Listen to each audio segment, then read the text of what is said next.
Well, it's still smooth sailing for anyone flying out of MSP this week. For those flying in, trouble's already on the horizon. I mean, crazy. Mario Falon showed up at 3:30 this morning for a 7 a.m. flight out of Austin, Texas.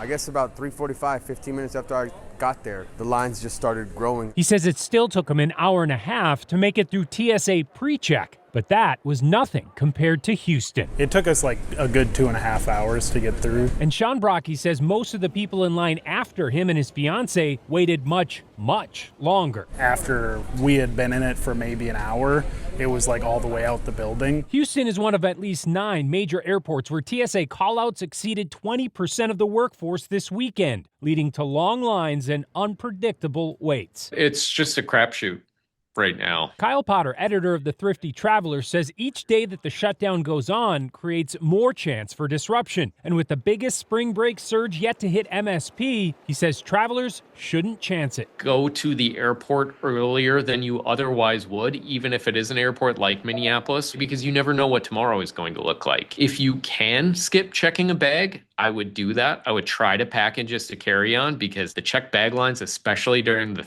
thick of spring break travel season, tend to be some of the worst lines in any airport. This has become truly unpredictable, so it's really hard to give people concrete guidance beyond hope for the best and prepare for the worst. And he says it's still way too early to know if the addition of ICE agents in some airports this morning will have much impact. Tom Homan said today that they're starting with 14 and there will be more. When that might happen, what airports those may be, I don't know.